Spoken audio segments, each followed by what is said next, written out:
What's the first thing that comes to your mind when someone mentions India? Taj Mahal, Bollywood, or people meditating on the mountains? Yes, India is beautiful.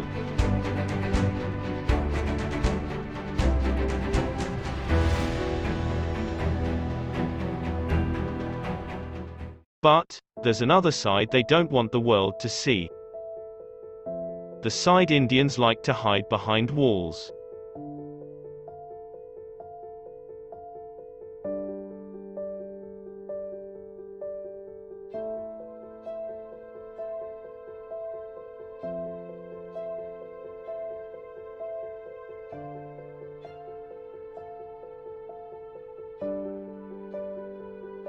Why? There's only one answer. Improper waste management. Let's take a look at some of the reasons behind this mess. Attitude. Indians are known to be very diligent when it comes to keeping their own houses clean. They are known for seriously scrubbing and sweeping until every spot in their home is free of dirt. The issue is that this attitude is disregarded once they are no longer in their houses. Indians in general tend to feel that the upkeep of roads and other public facilities is someone else's responsibility. This mentality is ingrained in their upbringing. Poverty. Although India is a fast developing nation, and poverty is on decline, there are still a lot of poor people.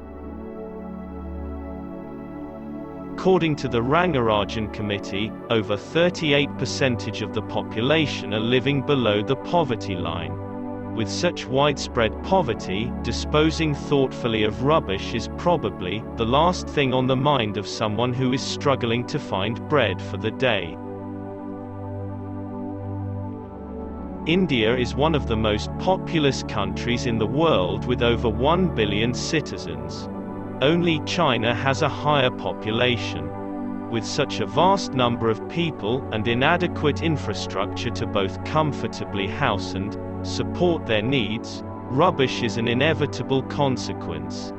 Thousands of people from countryside also migrate to major cities like Mumbai and Delhi every year, only to end up living in dirty slums in houses made of plastics without proper drainage or waste disposal.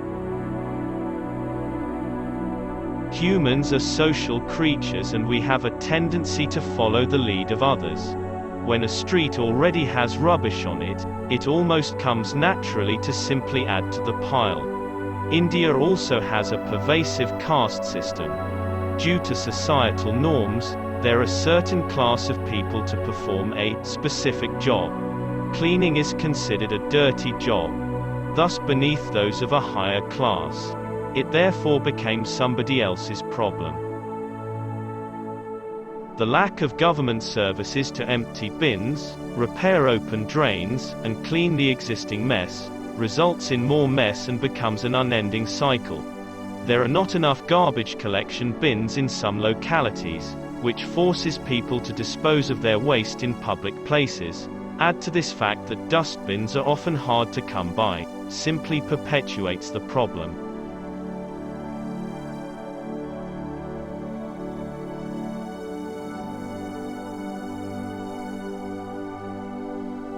Visual pollution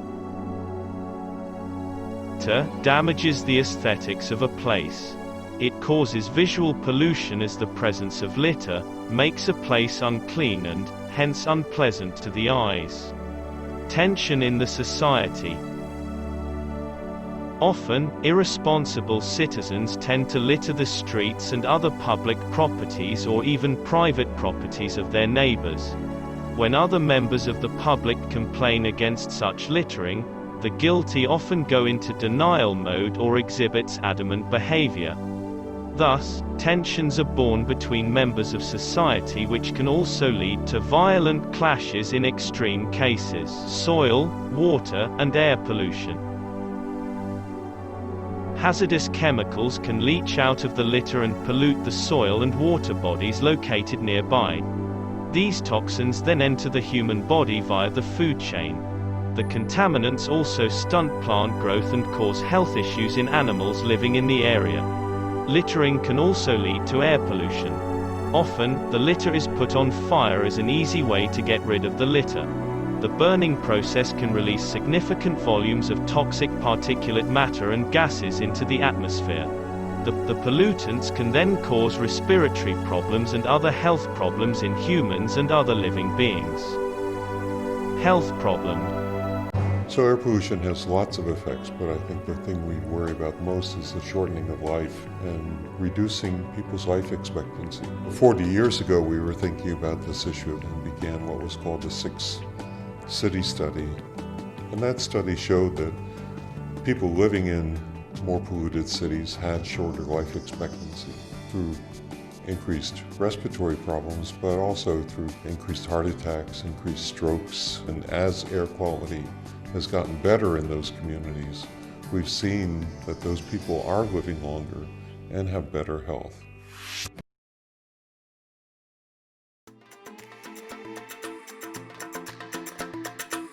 Our country and its resources is truly a gift from God. And as a citizen of this great nation, we are all responsible for keeping our country clean and proud. When we litter, we are not only ruining this paradise for us but for the coming generations as well.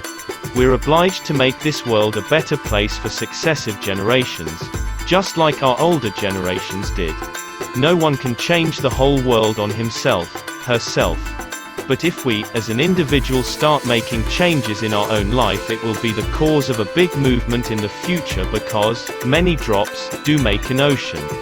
Today onwards, think again before throwing away that garbage, or stop someone else from doing that. Be the change you want to see in the society.